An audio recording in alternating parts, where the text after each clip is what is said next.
이제 우리 함께 하나님의 말씀을 보고 듣고 나누는 시간 갖도록 하겠습니다. 오늘 우리가 함께 읽고 듣고 보고 나눌 하나님의 말씀은 신약성경 요한복음 18장 12절부터 27절까지 말씀입니다. 신약성경 179페이지와 180페이지 즈음에 있는 요한복음 18장 12절로 27절까지 말씀, 저와 여러분이 한 절씩 번갈아 가면서 읽고 27절 말씀만 우리 한 목소리로 읽도록 하겠습니다. 하나님의 말씀을 들으십시오. 요한복음 18장 12절. 이에 군대와 천부장과 유대인의 아랫사람들이 예수를 잡아 결박하여 먼저 안나스에게로 끌고가니 안나스는 그 해의 대제사장인 가야바의 장인이라. 베드로가 부인하여 이르되 나는 아니라 하니. 대제사장의 종 하나는 베드로에게 길을 잘린 사람의 친척이라 이르되 네가 그 사람과 함께 동산에 있는 것을 내가 보지 아니하였느냐. 우리 함께. 이에 베드로가 또 부인하니 곧 닭이 울더라. 아멘. 우리는 지난 시간에 이어서 예수님께서 결박되시고 불법적으로 신문 받으시는 장면을 함께 보고 읽고 나누게 될 것입니다. 사랑하는 성도 여러분, 사실 요한복음 18장 12절부터 27절까지는 길이가 굉장히 긴데요. 요 안에는 두 개의 이야기가 서로 교차되어서 나오고 있어요. 우리 드라마에서 남자 주인공, 여자 주인공이 있다면 그 같은 시간에 남자 주인공의 행적과 같은 시간에 여자 주인공의 생각을 오버랩 시켜서 결국 두 사람이 만나게 되는 장면, 이런 식으로 편집하는 경우가 있잖아요. 그러면 어떤 내용이 두 장면이 교차되어 있냐, 편집이 되어 있냐. 하나는 그의 대제사장인 가야바의 장인인 안나스가 예수님을 불법적으로 소환해서 신문하는 장면입니다. 그래서 우리 24절 말씀 보시면 안나스가 예수를 결박한 그대로 대제사장 가야바에게 보내니라. 그래서 이 유다를 사주에서 예수님을 불법적으로 결박해 온 실체가 누구냐면 가야바와 안나스죠. 근데 가야바는 누구의 사위다? 안나스의 사위로서 뒤에서 가야바를 어느 정도 조정하면서 예수님을 붙잡아서 죽이려고 하는 궁극의 세력은 바로 누구다? 이 안나스라는 것을 우리가 알 수 있습니다. 그래서 여러분, 요한복음 18장 12절로 14절과 19절과 24절까지 말씀, 가운데 15절과 18절 말씀을 띄고 12절과 14절 또 19절에서 24절 말씀을 합치면 예수님이 누구에게 신문을 받으신다? 바로 가야바의 장인, 실질적인 권력을 가지고 있는 전임 대제사장인 안나스에게 불법적으로 신문받는 장면을 그리고 있고요. 그렇다면 요한복음 18장 15절로 18절 말씀과 그리고 25절부터 27절 말씀은 바로 예수님께서 불법적으로 포박당해서 안나스에게 끌려가서 이 불법적인 신문을 받으시고 재판을 받으실 때에 그의 사랑하는 제자 바로 베드로와 또 이 요한복음의 저자인 사도 요한이 끝까지 예수님을 구출해내기 위해서 예수님을 이제 다시 돌려내기 위해서 안나스 지방까지 들어가는 그 장면들, 특별히 카메라 렌즈는 사도 요한이 아니라 사도 베드로에게 초점을 맞추고 있죠. 전날에 예수님께서 잡혀서 죽으시는 날이 있으실 때 저만큼은 끝까지 예수님을 따라가서 예수님을 구해내겠습니다. 죽는다는 말씀은 다시는 하지 마십시오. 제가 당신을 구해낼 수 있습니다 하고 그 열정, 그 패션으로 베드로가 다짐했을 때 예수님께서 새벽 닭이 울 때까지 네가 나를 3번 부인하리라 라고 예언의 말씀, 예지의 말씀을 하신 적이 있었는데 바로 요한복음 18장 15절로 18절과 이어지는 25절부터 27절 말씀이 그 예수님의 예지하시고 예언하신 베드로의 3번 부인하는 장면을 성취하는 그런 장면이 되겠습니다. 요한복음 18장 12절로 27절까지 말씀은 이 두 가지 이야기가 교차 편집이 되어 있기 때문에 오늘 우리는 특별히 베드로의 3번 부인 사건은 다음 주로 미루고 본문 18장 12절로 14절과 19절부터 24절까지 말씀을 연속적으로 보면서 예수님께서 불법으로 안나스에게 신문받는 장면을 통해서 나타난 정의, 하나님의 아들이신 빛 대신 예수님의 그 정의로움과 정반대편에서 음침한 이 밤에 빛이신 예수님을 하나님께서 보내신 구세주를 불법적으로 그의 대제사장이 아니거든요. 뒤에서 제사장 자기를 대신해서 이 사람이 부정부패를 너무 많이 저질렀기 때문에 빌라도 총독이 오기 전에 해임을 당했어요. 전임 로마 총독한테 해임을 당한 상태에서 계속해서 이 가문이 그러니까 안나스의 욕심으로 이 가문이 계속 대제사장을 그 직을 계속 행하면서 이 이스라엘 사회에 영향을 끼치기 위해서 권력과 부귀와 영화를 누리기 위해서 아들들을 대제사장으로 임명하던 끝에 아들들도 아버지를 닮아서 계속 부정부패 비리를 저지르니까 또 해임이 되거든요. 그래서 대안으로 세운 것이 바로 자기 딸의 이제 남편, 즉 사위인 가야바였던 것입니다. 어쨌든 안나스 집안에 해당되는 아들이든 사위이든 이 집안이 대제사장으로서 약 40년 이상을 군림하던 때였어요. 이 예루살렘을 비롯한 이 갈릴리 유다 일대는 이미 로마의 식민지 통치를 받고 있었는데 과거부터 구약 성경이 말하는 구세주의 그 재림하심, 다시 오심을 기다리면서 그분이 오시면 다윗 왕국, 메시아 왕국이 회복된다고 생각하던 다소 거칠던 폭력적인 사람들이 이 대제사장 밑에 있었기 때문에 언제나 소요 사태가 있을 수 있는 불안한 정치 국면이 계속되고 있었다는 것을 우리가 어느 정도 짐작을 해야 합니다. 그런 상황 속에서 예수님께서 나타나셔서 하나님의 바르신 그 구약 성경에 성취하는 말씀, 이 세상 가운데서 전혀 나타낼 수 없는 이적과 기적과 섭리를 더하시면서 그 이적과 기적과 섭리를 통해서 하나님의 사랑을 드러내시는 3년간의 공생의 사역을 하시니 얼마나 안나스와 안나스 일가가 긴장하였겠습니까? 결국은 예수님을 잡아 쳐 죽일 계획을 세웠을 뿐만 아니라 유대 최대 명절인 유월절이 가까워지기 때문에 유월절에는 절대로 사형을 집행할 수 없는 것을 그들이 알고 있었고 예루살렘 가운데 예수님과 제자들이 입성할 때 많은 사람들이 호산나 하면서 예수님을 군왕으로서 대제사장으로서 하나님께서 보내신 선지자로서 구세주로서 맞이하는 그 환영 인파를 보고는 결국 예수님을 잡아서 죽이는 일을 포기하기에 이르기도 했습니다. 근데 결국 가룟 유다가 제발로 찾아와서 대제사장을 도울 수 있다라는 말이 빌미가 되어서 그 철회하고 포기했던 예수님을 잡아서 죽이는 계획은 실행되기에 이르렀죠. 그래서 이제 안나스가 어떻게 예수님을 신문하는지 우리는 오늘 본문을 통해서 조금 더 자세히 살펴보게 될 것입니다. 일단 12절부터 14절까지 말씀을 우리 한번 다시 읽어보도록 하겠습니다. 시작. 이에 군대와 천부장과 유대인의 아랫사람들이 예수를 잡아 결박하여 먼저 안나스에게로 끌고 가니 안나스는 그의 대제사장인 가야바의 장인이라. 가야바는 유대인들에게 한 사람이 백성을 위하여 죽는 것이 유익하다고 권고하던 자더라. 여러분, 예수님께서는 군대와 천부장과 유대인의 아랫사람들에 의해서 결박당합니다. 이때 군대는 로마의 군대를 뜻하겠고요. 천부장은 바로 이 로마 군대를 통치하는 약 1000명으로 구성되어 있는 병사, 실제 1000명은 아니었을 거예요. 근데 이걸 레기온이라 그러죠. 군단. 지금으로 얘기하면 여단 아니면 연대로 해석이 될 수 있는데 천부장과 함께 대제사장이 보낸 유대인의 아랫사람들, 그러니까 대제사장한테도 사병이 있었거든요. 오늘날로 얘기하면 뭐 총과 병기는 아니지만 몽둥이 망치 정도, 그러니까 치안을 담당하는 경찰 인력이라 볼 수는 있어요.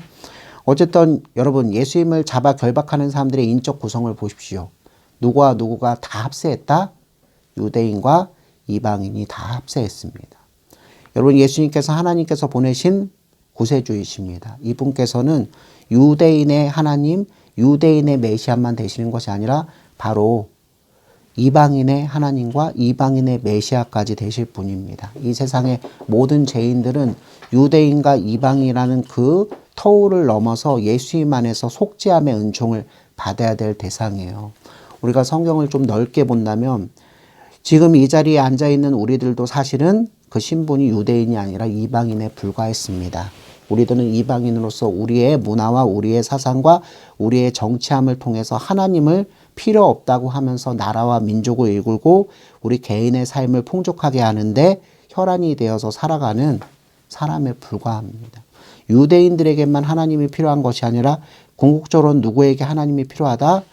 이방인에게 너무나 하나님의 은혜는 필요합니다. 우리의 죄를 속죄하시고 우리를 새것되게 하셔서 바로 예수님이 우리의 그루터기, 우리의 모퉁이 돌 되셔서 천국에서는 드디어 우리들이 영적인 아브라함의 자손, 영적인 유대인으로서 하나님을 기쁘시게 하는 하나님의 군병이 될 수 있기 때문이죠. 근데 너무나 안타까운 건 지금 예수님을 결박하는 세력은 바로 교회 안에 있는 유대인과 교회 밖에 있는 이방인들이 불의의 모습으로 함께 연합했다는 것이 너무나 마음 아픈 거죠. 지금의 세상도 마찬가지입니다. 예수님을 사랑하고 예수님을 믿으면서 올곧게 살아가려고 하는 사람들을 향해서 교회 밖에서 반대하는 것은 어찌 보면 당연하다 생각하겠지만 교회 안에서 다른 교회의 권력과 하나님과 예수 그리스도 성령님의 이름을 찬탈해서 그 교회 권력을 유지해 가려고 하는 소위 얘기해서 기득권 인사들의 그 폭력감은 여전히 있음을 우리가 봅니다. 어쨌든 예수님께서는 누굴 위해서 결박되셨습니까? 모든 죄인들을 위해서 지금 결박당하신 겁니다. 결박당하실 때 상태는 예수님은 무죄하십니다. 죄가 없으실 뿐만 아니라 그분은 오히려 죄를 관장하시는 하나님인데 눈이 어두워진 죄인의 무리인 이방인과 유대인들은 그 예수님이 신성모독하고 하나님을 참칭하는 자라고 해서 마치 의의 집행을 하듯이 예수님을 결박해서 이제 신문할 것입니다. 말 그대로 심판주 하나님의 자리를 찬탈하여서 자신들이 심판주가 된 것 같은 모습을 취하고 있는 불법적인 우리 인간들의 모습을 대표적으로 보여주고 있는 것이라고 할 수 있겠습니다. 13절 예수님께서는 이제 이방인과 유대인의 합세, 연합으로 인해서 바로 불법적인 통치를 하는 가야바 그리고 안나스에게 끌려갑니다. 근데 성경은 어찌 된 것인지 그의 대제사장은 분명히 가야바인데 가야바를 중점적으로 설명하지 않고 안나스에 초점을 맞춥니다. 가야바는 이 정도로 설명이 돼 있을 뿐이에요. 13절과 14절 제가 보면 먼저 안나스에게 끌고 가니 안나스는 그의 대제사장인 가야바의 장인이라. 누굴 설명하기 위해서 누굴 끌어들였죠? 안나스를 설명하기 위해서 그의 대제사장인 가야바를 끌어들였습니다. 이 두 사람은 어떤 관계입니까? 안나스는 장인어른이고 가야바는 사위입니다. 그래서 역시 핵심 포커스를 맞춘 인물은 누가 아니라 누구다? 가야바가 아니라 안나스인 것을 우리는 주목을 해야 합니다. 근데 안나스의 어쨌든 처해 있는 상황과 신분은 첫째 가야바의 장인이다. 그러면서 가야바에 대한 요한복음 11장에 기록됐던 말씀을 이제 14절에서 다시 한번 인용하는 건데요. 가야바는 유대인들에게 한 사람이 백성을 위하여 죽는 것이 유익하다고 권고하던 자더라. 이게 무슨 얘기냐면요. 로마 사람들이 이 이스라엘 유대를 지금 통치하고 있잖아요. 전에도 누가 많이 나타나서 거짓 선지자, 거짓 메시아가 많이 나타나서 내가 바로 여호와 하나님의 명을 받았던 구약 성경이 기록한 누구다, 구세주다, 메시아다 하면서 독립운동을 많이 일으켰습니다. 로마의 통치 안에서 우리가 벗어나기 위해서 민족심, 종교심 합쳐서 그런 갖은 구테타 소요 상태가 많이 일어났기 때문에 이 대제사장 무리는 누구를 향해서 로마 총독을 향해서 심리적 부담감을 가지고 있었어요. 또다시 그런 사람들이 나타나서 시끄럽게 한다면 결국 로마는 우리를 식민지 상태로 그냥 내버려 두지 않고 그나마 종교적으로 자치권을 줬었거든요. 이 정도도 허용하지 않고 완전히 로마 제국의 속국으로, 그죠? 그렇게 되면 우리 가문, 우리 대제사장 가문이 지금까지 이어오던 종교적인 권위나 여러분 성전세 아시죠? 성전 가운데서 그 성전세를 받으면서 이 사람들이 큰 부자가 되었거든요. 그러니까 하나님의 말씀을 전하는 것이 목적이 아니고 하나님 앞에 바른 예배, 즉 과거에는 이제 구약 성전에서 드리던 제사였죠. 그 제사를 통해서 하나님을 기쁘시게 하고 속죄의 은총을 전달하는 메신저, 그 도구로서의 기본적인 사명을 집어 던지고 오히려 그 사명을 통해서 나타나는 무엇? 하나님이 후히 주시는 응급, 그 돈에만 관심을 기울이는 폐악무도한 무리로 변해가고 있었거든요. 한마디로 자신들의 기득권이 다시 한번 거짓 선지자, 메시아를 참칭하는 자들에 의해서 뺏길까 봐 전전긍긍하고 있었습니다. 바로 그 생각이 반영된 게 이제 14절 말씀이죠. 가야바뿐만 아니라 안나스도 야 예수라고 하는 자가 나타나서 지금 민중을 선동하는데 이거 전날에 그죠? 우리 이제 성경에는 이제 예수님이 대신해서 이제 가야바를 대신해서 이제 죽는 것으로 마무리되잖아요. 가야바 같은 경우도 열심당원 중에 한 명으로서 독립운동하는 사람인데 바로 가야바와 안나스가 걱정하던 일이 바로 그 일이죠. 14절 말씀. 그래서 결국에는 이 가야바를 비롯해서 안나스는 예수님을 어떤 자? 이 사회를 어지럽게 해서 로마 총독을 화나게 하여서 우리의 지배권을 뺏어갈 수 있는 아주 위험한 괴수다 이렇게 생각했던 것을 우리가 알 수 있습니다. 그러면서 이제 바로 19절 말씀으로 우리가 넘어가는데요. 이제 결박된 예수님께서 이게 지금 한밤중인 것을 알 수 있는 부분이 있거든요. 어디냐면 25절 말씀을 알 수 있거든요. 25절. 시몬 베드로가 서서 불을 쬐더니 사람들이 묻되 여러분 이 불을 쬐는 건 언제 쬐까요? 물론 낮에도 쬐 수 있거든요. 근데 27절 말씀을 더하면 베드로가 또 부인하니 곧 닭이 울더라 이렇게 되어 있잖아요. 그죠? 그러면 이게 언제다? 최소한 밤에서 그죠? 아침이 오는 그 새벽녘 어두깜깜한 그 시기. 여러분 그 누가 공적인 기관인 재판이 공적인 기관인 사법기관에서 그 어떤 기관이 그 재판을 불법적으로 밤에 엽니까? 새벽 미명에 그 불법적인 재판을 여는 공적인 기관이 있을 수가 있습니까? 없죠. 여러분 이스라엘 사회는 종교 사회이기 때문에 대제사장과 그 가르침을 받고 있는 즉 이스라엘 사회에서 정치 지도자, 종교 지도자로 추앙받는 그런 사람들이 공회를 이룹니다. 그 공회를 사내들인 공회를 하는데 사내들인 공회는 오늘날 우리 대한민국이 잘 아는 사법 시스템하고 비슷해서 절대로 그 불법적으로 개회가 선언되지도 않고 불법적으로 재판이 이루어지지도 않고 불법적으로 폐회가 이루어지지도 않아요. 한밤에 기습적으로 자신들이 마음대로 하지 않는 구테타 개수를 처리하는 법은 없습니다. 우리가 여기서 격분해야 되는 건 우리가 이미 결과를 알고 있기 때문에 여러분이 격분하시면 안 돼요. 어떻게 하나님의 아들 메시아 그리스도를 감히 죄인 주제에 이렇게 불법적으로 신문하여서 절차도 제대로 밟지 않고 가정도 통과하지 않고 게다가 증인이나 증거도 불충분한 상태에서 이렇게 죄인이라 선언하며 십자가형 최악의 형을 선언하여서 예수님의 목숨을 끊을 수 있지. 이렇게 접근하시는 것은 여러분 신앙의 문으로 여러분이 들어가는데 오히려 방해가 됩니다. 그러면 어떻게 이해를 하셔야 되느냐? 여러분 19절에 적혀 있어요. 대제사장이 예수에게 그의 제자들과 그의 교훈에 대하여 물으니. 여러분 가만히 보면 이때 대제사장은 누구다? 24절 말씀을 첨언하시면 아시죠? 가야바가 아니라 안나스입니다. 진짜 대제사장인 가야바보다 훨씬 더 힘이 센 실질적인 뒤에서 배후 조종하는 세력인 안나스. 이 사건의 중심에는 가야바보다 누가 있다? 안나스가 있다. 위기의식을 느끼고 있는 그 안나스가 사이의 그 권위를 그죠? 이용하여서 체포하여서 예수님을 신문하는데 물어보는 첫 번째 질문이 다른 것이 아니에요. 제자들과 그의 교훈에 대하여 물으니. 네가 도대체 제자들과 사람들에게 가르친 교훈이 무엇이냐? 여러분 몰라서 물어봤겠습니까? 그동안 3년 동안 이 대제사장은 여러 바리새파 사람들을 예수님께서 이적과 기적을 보여주시고 그것에 맞는 설교를 하실 때마다 파견했잖아요. 직접 가서 보고 그자가 어떤 말을 하고 어떤 행동을 하고 여호와 하나님에 대해서 구약 성경에 대해서 무엇이 이루어졌다고 얘기하는지 그들 입장에서는 헛소리의 정체가 무엇인지를 낱낱이 파악해내라. 말 그대로 12절에서 얘기했던 유대인의 아랫사람들, 이 대제사장의 아랫사람들, 바리새파 사람들을 통해서 여러 가지 정보를 이미 취합해놓고 함정에 빠뜨릴 목적이 분명히 있음에도 불구하고 이 질문을 또 한다는 건 애초에 뭐 할 생각이 없다? 바른 재판을 해서 시시비비를 가릴 생각이 없다는 거예요. 이미 뭐 하기로 결심했다? 저자를 제거하지 않으면 우리들이 위험하니 이 자를 죽이자라는 것은 변치 않는다는 말씀이죠. 예수님께서 그 의도를 파악하셨습니다. 그래서 20절과 같이 21절과 같이 대답하시거든요. 우리 한번 읽어보십시다. 시작. 예수께서 대답하시되 내가 드러내놓고 세상에 말하였노라.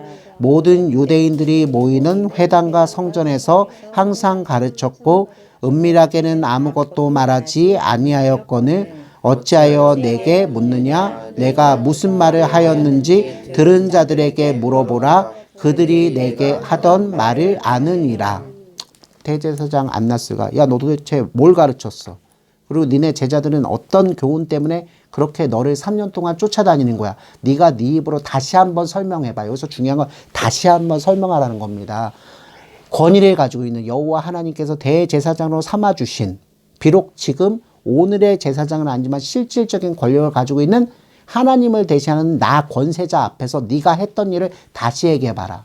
여러분, 그러나 더 큰 권세자는 누구십니까? 하나님께서 보내시고 우리의 죄를 속량하시며 우리에게 새 생명을 주시고자 십자가를 지시고 십자가 가운데서 부활하시는 역사적인 사명을 담당하실 진짜 하나님, 진짜 권세자, 진짜 권위 있는 분, 대낮에 한낮에 성전과 회당에서 사람들에게 정정당당하고 항상 가르쳤던, 은밀하게 가르치시지 않고 공명정대하게 밝은 곳에서 가르쳐 주신 분은 누구죠? 예수님이세요. 여러분, 여기에 대비 구조가 보이십니까? 가야바와 안나스는 어떤 사람들입니까? 몰래, 은밀하게, 밤에 하나님의 아들이시자 하나님의 본체이신 예수님을 무죄하신 그분에게 무엇을? 거짓 죄를 씌워서 죽이려고 하는 불의한 세력에 불과한데 의와 광명의 본체이신 예수님을 이런 식으로 대하고 있다는 것은 사실은 어불성설인 것이죠.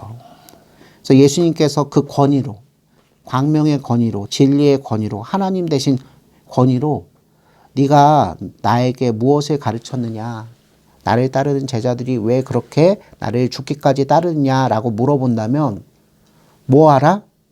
전에 내가 회당과 성전에서 가르쳤던 사람들에게 21절 물어보아라. 그것을 들은 사람들에게 물어보아라. 여러분, 한마디로 얘기해서 무엇을 거부하신다? 내가 왜 거짓 권세 가진 하나님의 권세를 참칭하여 종교의 모든 것들을 관장하며 사람들을 바른 길로 이끌 생각이 없는 불법적인 길로 이끌어서 결국 하나님의 심판을 받게 하는 거짓 선자에 불과한 너희들에게 다시 한번 내가 하나님으로부터 파송받아서 사람들에게 전달했던 그 복음의 말씀을 선언해야 하느냐. 여러분, 이건 되게 무서운 거예요. 오늘날도 마찬가지입니다. 우리는 이 세상 사람들 가운데서도 친구들이 많죠.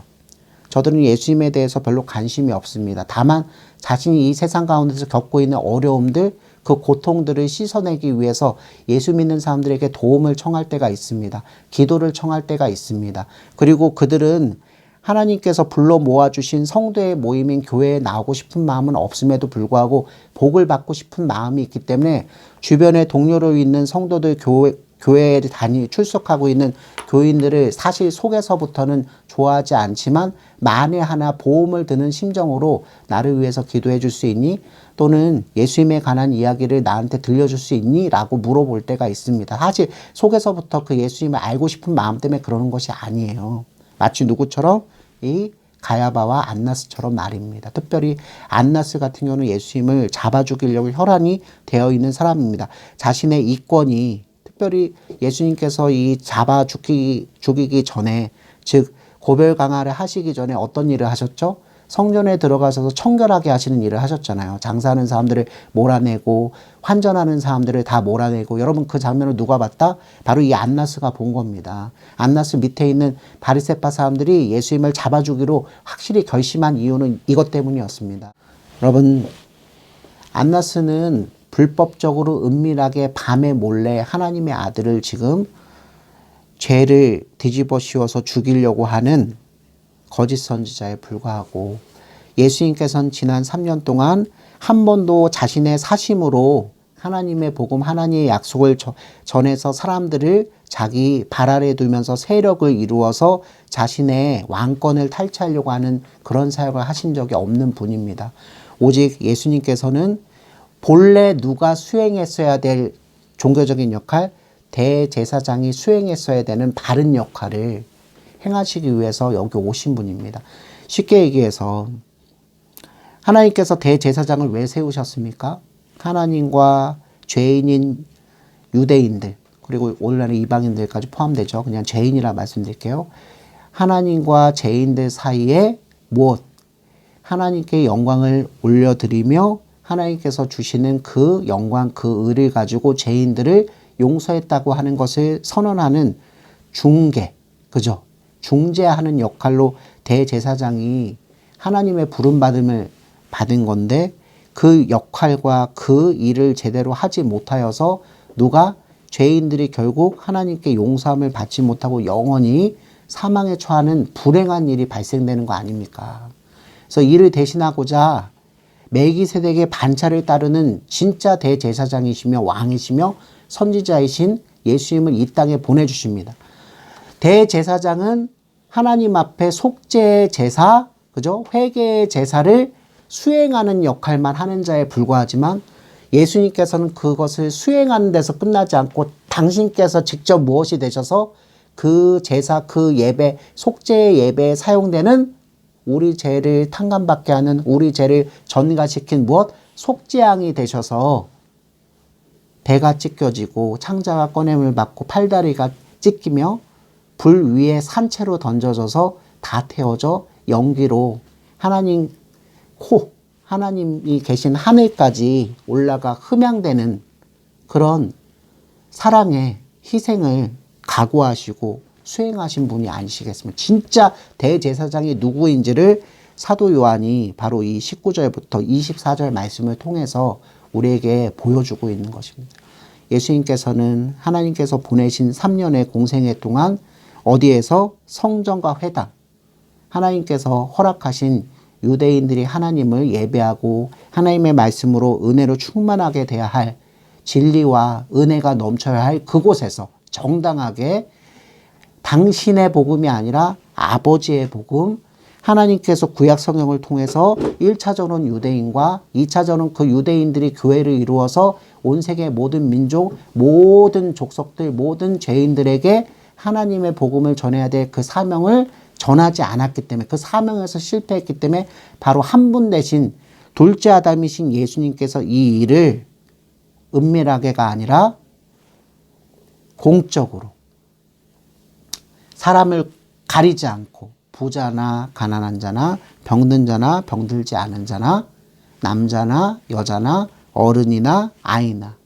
갈릴리 사람이나 사마리아 사람이나 유대인이나 또는 지중해 일대에 있는 디아스포라 유대인들 또는 그 유대인들과 함께 교제하던 외국인들에게도 그 말씀을 다 전하셨습니다. 이미 복음은 정한 시간 내에 선포됐다는 말씀입니다.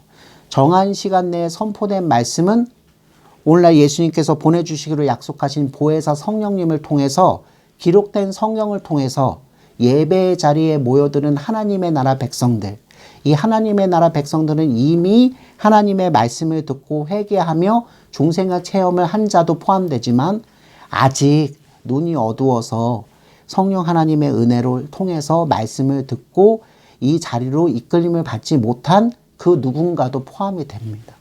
그래서 우리는 소위 얘기해서 전도에 미련한 것으로 나가서 예수 그리스도의 복음을 전하는 것이잖아요. 언제나 예수 믿는 사람들이 복음을 전할 준비가 되어 있어야 되잖아요. 말씀을 통해서든지 아니면 그 말씀이 육으로 녹아져서 여러분들이 살아가는 그 착한 마음과 그 행함을 통해서든지 어떤 것이든지 말입니다. 근데 바로 예수님께서는 그 얘기를 하고 계신 거예요. 안나스야 정신 차려라. 네가 지금 와서 복음을 다시 듣고자 하느냐? 나는 이제 다시는 복음을 선포하지 않을 것이다. 왜냐하면 복음은 선포한 데서 끝나지 않고 선포한 것을 뭐 하는 것에서 마무리되기로 약속되어 있다? 성취하는 것으로 약속되어 있습니다. 요한복음 3장 16절 말씀이 뭐죠? 하나님께서 세상을 이처럼 사랑하시사 독생자를 보내주셨으니 그죠? 이는 저를 믿는 자마다 어떻게 된다 했죠? 사망하지 않고 심판받지 않고 그죠? 영생을 얻게 된다. 여러분 그게 복음이라면 그 메시지에 따라서 예수님께서 하셔야 할 단 하나의 사역이 뭐죠? 그 일을 완성하기 위해서 바로 죄인들에게 불법적으로 재판받으시고 그 가운데 죄가 없음이 뻔하게 드러남에도 불구하고 이 세상의 모든 죄인들을 용서해 주시는 속죄의 어린 양이 되시기 위해서 십자가 위에서 죽으시는 일을 감당하셔야 됩니다. 이 길은 여기 있는 안나스가 걸어갈 수 없습니다. 그리고 15절부터 18절과 25절부터 27절 그렇게 예수님을 지켜드리겠다고 운명 공동체로 함께 하겠다고 했던 베드로 또한 따라갈 수가 없는 길인 것입니다. 바로 오늘 말씀 요한복음 18장 12절부터 20절, 27절 말씀은 어떻게 보면 이 말씀을 전하기 위해서 사도 요한이 그죠? 각색해서 기록을 해놓은 것을 우리가 볼 수 있습니다. 예수님께서 결박당해서 불법적인 심판을 당하여 십자가를 지신 이 일들 가운데 우리가 붕괴할 것이 아니라 오히려 무엇해야 된다?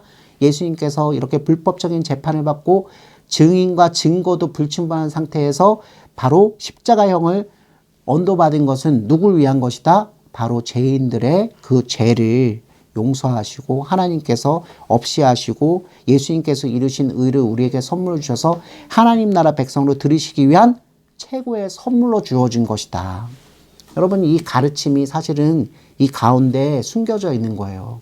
오늘날도 같은 말씀을 전하면서 이것을 전하지 못하고 우리 예수님께서 무죄하셨는데 이 무죄한 가운데서 얼마나 억울했을까. 우리도 세상 가운데서 아픈 일 슬픈 일 그저 억울한 일 당할 때 입을 다물고 그저 그렇게 살아가자. 이렇게 하는 2차적 교훈을 전달하는 것으로 이 본문이 사용되는데 기본적인 목적은 그것이 아닙니다. 우리들의 삶 가운데 적용해서 예수님께서 무죄하신 가운데서도 입을 꾹 다물고 할 일을 다 하시면서 죄가 없는 것을 보여주셔서 결국 사람들이 그분을 인정하게 됐다. 이런 가르침으로 여러분들을 인도하려고 사도 요한이 이 본문을 기록한 것이 아니란 말씀이죠. 바로 두 사람. 불법적인 거짓 선지자에 불과한 안나스와 또 예수님의 3년 동안의 가르침을 받았던 베드로 모두 다 누구의 모하심? 예수님의 십자가 속량하심이 필요한 무엇에 불과하다? 죄인에 불과하다는 것을 조명해 주시고자 그것을 깨닫고 그 사랑 가운데 감사하며 그죠? 그 사랑 가운데 모든 하나님의 백성들이 앉아서 응거하여서 머물러서 하나님의 큰 은혜와 하나님이 주시는 큰 평강을 맛보기 원하는 사도 요한의 그 아름다운 마음이 여기 숨어 있음을 여러분들이 깨달으시는 좋은 시간이 되셨으면 좋겠습니다. 그래서 이제 오늘 말씀을 마무리하고자 합니다. 어쨌든 예수님께서는 복음은 이미 선포되었다. 나는 다시 말하지 않는다. 이제 그 선포된 복음에 대해서는 누구한테 가서 들으라? 나에게 복음을 직접 들었던 사람들에게 들어라. 그들이 누구죠? 바로 19절에서 안나스가 질문했던 예수님의 제자들이죠. 예수님은 바로 앞장인 고별강화와 17장 예수님의 마지막 기도를 통해서 아버지시여 제가 기도합니다. 이제 저는 십자가를 질 터니 이 땅 가운데 저의 복음 아버지의 그 큰 사랑을 전할 것은 바로 3년 동안 저를 쫓아다닌 이 제자들이 아닙니까? 이제 내 안에 저들이 있고 그죠? 내 안에 아버지께서 계시니 아버지 안에도 이제 저들이 들어간 것 아닙니까? 저들은 사실상 아버지의 자식이고 아버지의 소유시고 아버지의 도구시니 이제는 저를 대신해서 아버지께서 저들을 보존하여 주시고 진리로 하나 되게 하시고 저들이 담대함을 얻어서 계속해서 나에게 들었던 나와 함께 먹고 마시며 보았던 그 복음을 세상 가운데 어느 곳이든 하나님께서 보내시는 곳에 가서 선포하는 일을 저들을 통해서 행하게 하옵소서. 그래서 우리가 이걸 사도적 전승이라고 그랬어요.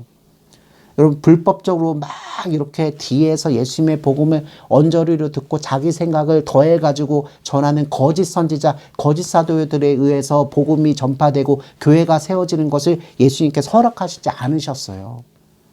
그러므로 오늘날도 교회가 뭐가 그렇게 중요하냐, 혼자 앉아서 성경 읽고 혼자 앉아서 예배할 수 있다고 하는 사람들의 그 마음속에 또아리 치고 있는 실체는 어지러움이란 것을 우리는 좀 기억해야 합니다. 얼마든지 자유가 있어서 자기가 책장도 성경책도 펼칠 수 있고 찬송도 부를 수 있지만 사도적 전승인 교회와 연관되지 않는 말씀 선포와 말씀의 이해와 말씀 섭지 특히 그 큐티라고 하는 것은 우리를 사도적 전승 예수님의 참제자가 우리에게 가르쳐줘서 우리의 사적인 마음들 사심이라고는 하나도 없는 상태에서 하나님의 영광만 바라면서 이 천국 도성을 갈아가는 진짜 참 제자, 진짜 참 아버지의 아들과 딸로서의 삶을 사는 데는 오히려 방해가 돼요.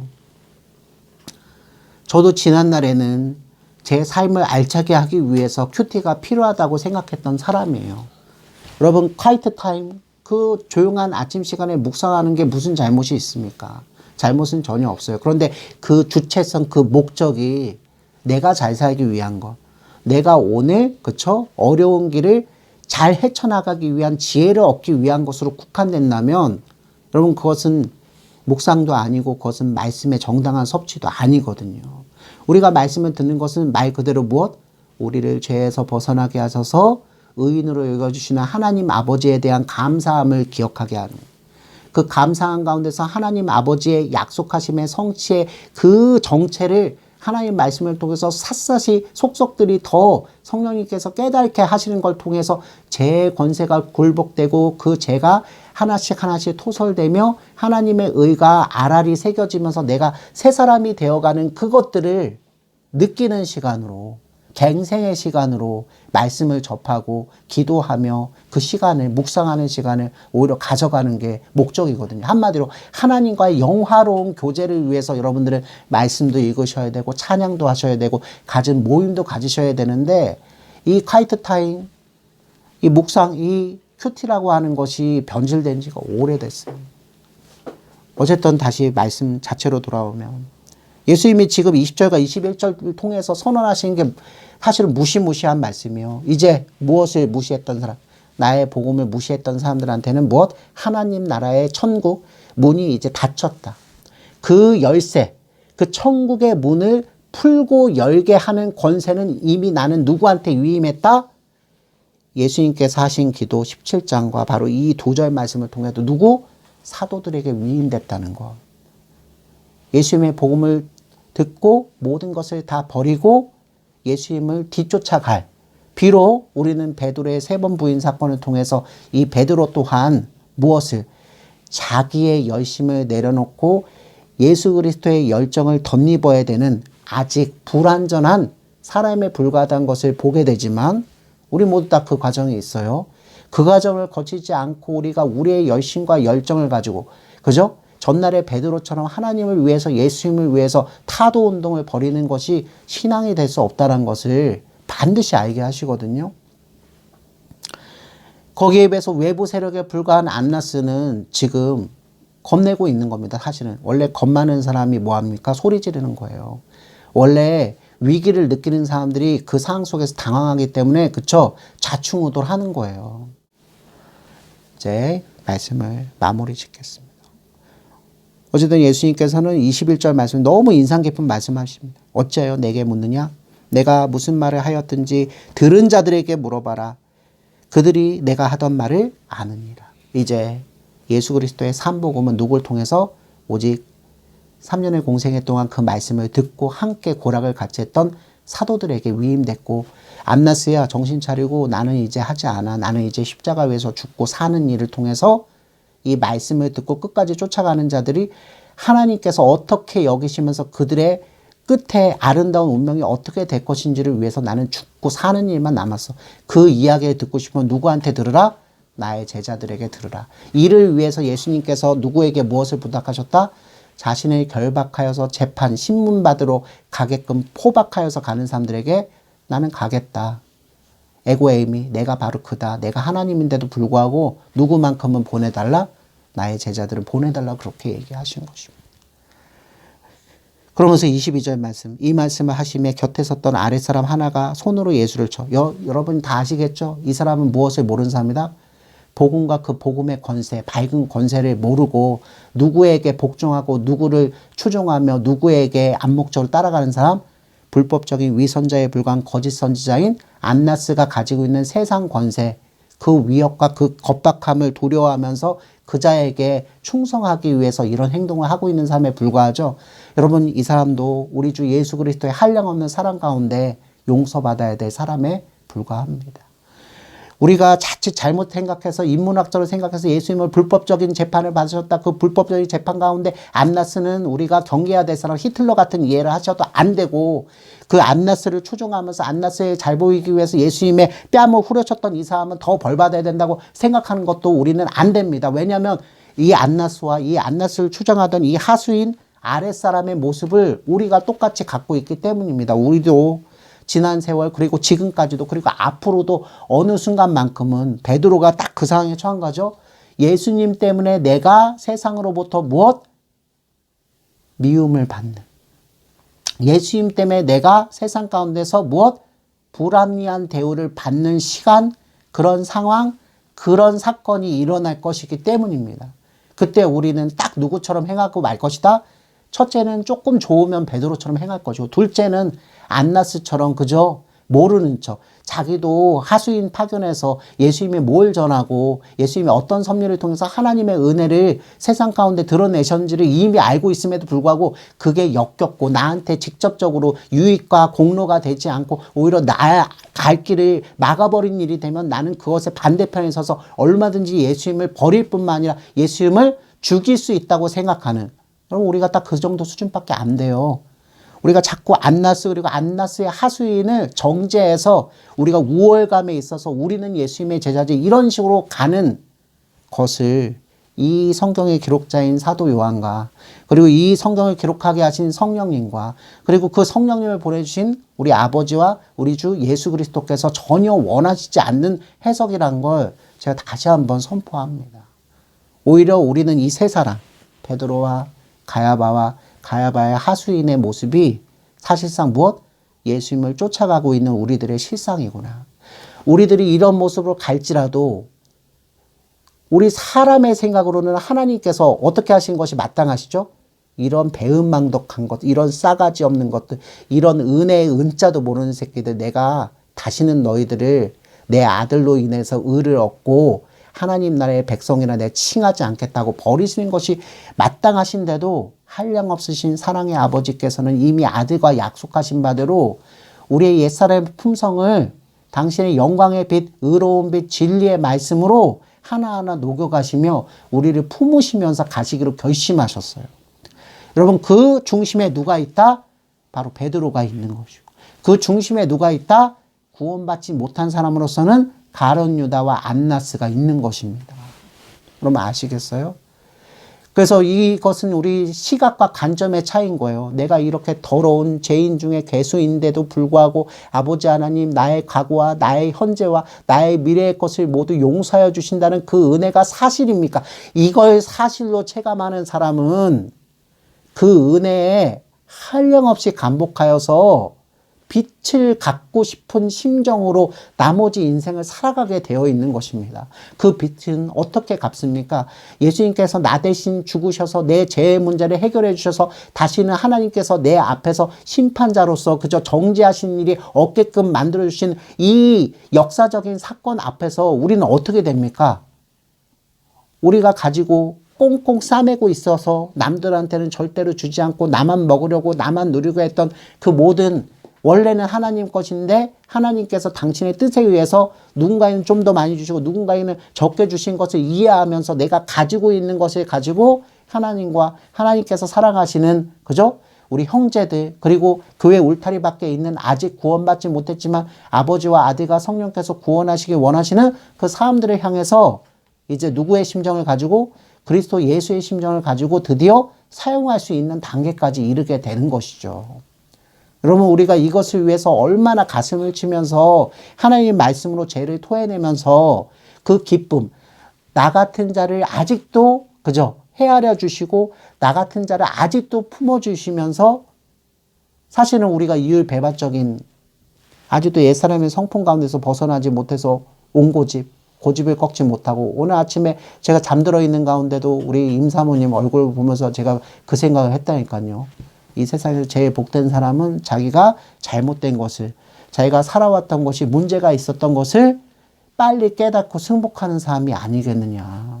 한마디로 고집을 꺾는 사람이 제일 복이 많은 사람 아니겠니? 여러분 어린 시절부터 그래서 이 연습을 우리가 해야 되거든요. 원래 신앙교육이란 것은 이거예요. 하나님의 말씀의 빛이 조명이 그죠? 꽁꽁 얼음장같이 차갑게 굳어서 내가 살아가는 방식이 맞고 내가 그죠?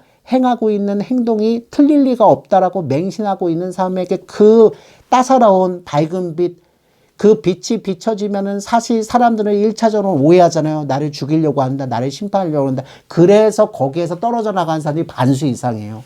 하나님의 밝은 빛이 비치면 나가 죄인이란 것이 드러나서 결국 그분 앞에 심판을 받고 또 조금 더 나가면 심판받을 것을 용서함을 받는 건 좋은데 그때부터는 하나님의 무엇? 종 꼭두각시가 되어서 술도 마시고 싶고 연애도 하고 싶고 뭐 다른 거 세상 사람들이 즐거워하는 것들 그죠? 그 즐거워하는 것뿐만 아니라 내가 마음속에서 마음대로 부풀려진 거짓 상상을 통해서 그쵸? 상상의 나래를 펼쳐가는 여러분 상상의 나래를 펼쳐가면 사탄과 손을 잡는 게 문제인 거예요.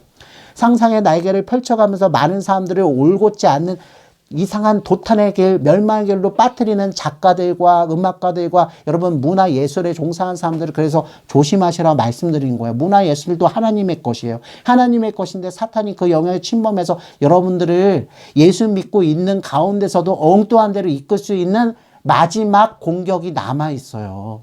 어쨌든 우리는 안나스와 베드로 얘기는 다음 주에 특별히 나눠서 얘기하겠지만 베드로와 이 안나스의 추종하던 아랫사람의 모습을 통해서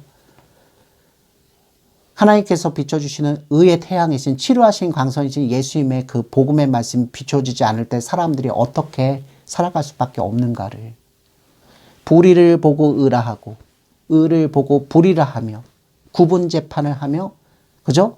결국에는 예수님을 잡아 처형하며 승리를 맛보는 것 같지만 그 자신이 오히려 무엇? 하나님 앞에서 역사의 큰 죄인으로 밑바닥까지 떨어져서 다시는 복음을 듣지 못함으로 결국 하나님 앞에 계속 정죄받는 인생을 살아갈 수밖에 없는 자들.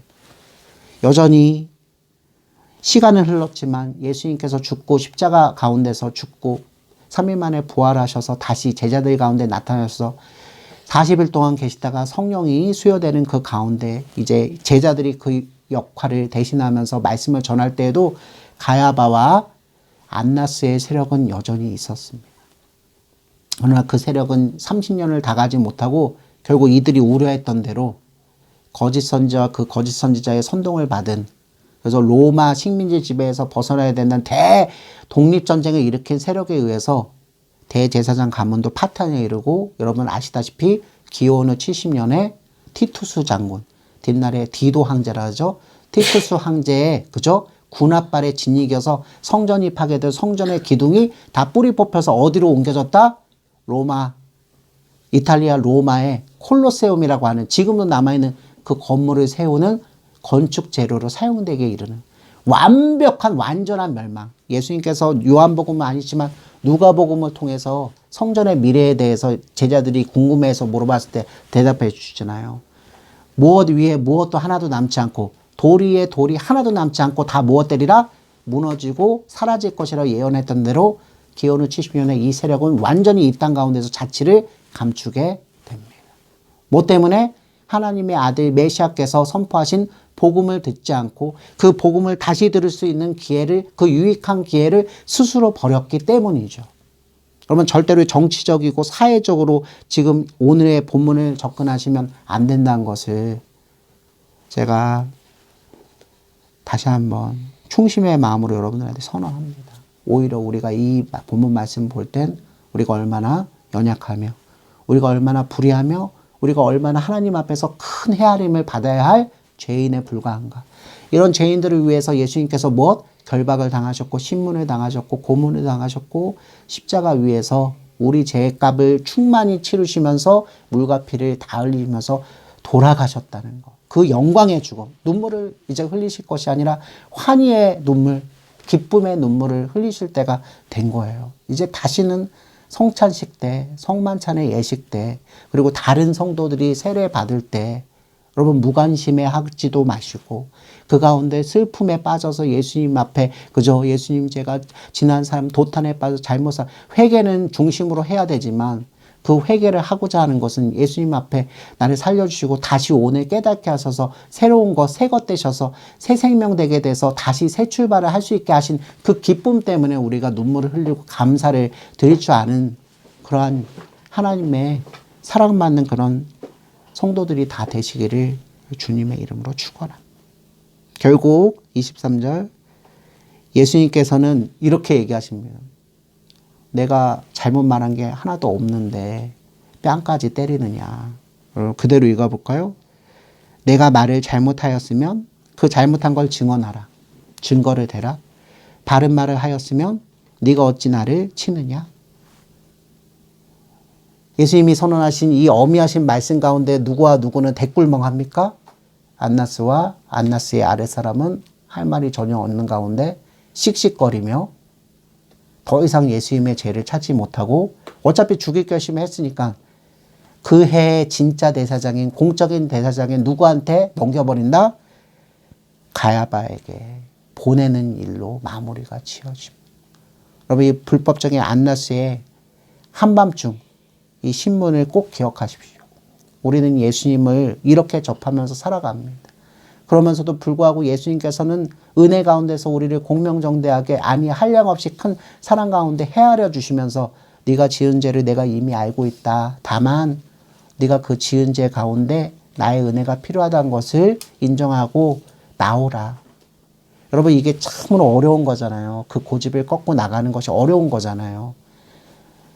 우리가 세상 살아가는 가운데서 사람들 가운데서도 이것들이 안 되는 판에 우리 주 예수 그리스도 심령을 깨트리며 우리를 정말로 용서하시며 하늘에 신령한 것으로 변하게 하신 예수님 앞에서도 그것을 머뭇거리면서 그러니까 진정으로 예수 믿는 사람은 실패하고 미혹에 빠진 것 때문에 죄책감을 느끼며 세상의 다른 길로 돌아가는 사람, 가룟 유다와 같은 사람이 돼서는 안 되고 그것을 덮기 위해서 거짓 진리를 선언하면서 예수님에게도 문제가 있다고 공을 던지는 안나스와 같은 사람도 돼서는 안 되고 그리고 예수님을 사랑한다고 쫓아가겠다고 자기 여심으로 가다가 결국 생명이 끊어지는 상황 속에서 결국 예수님을 끝내 못 본 척 3번이나 부인하는 베드로와 같은 사람이 돼서는 안 되고 오히려 이 세 사람이 가져야 할 기본적인 공통의 자세는 그거죠.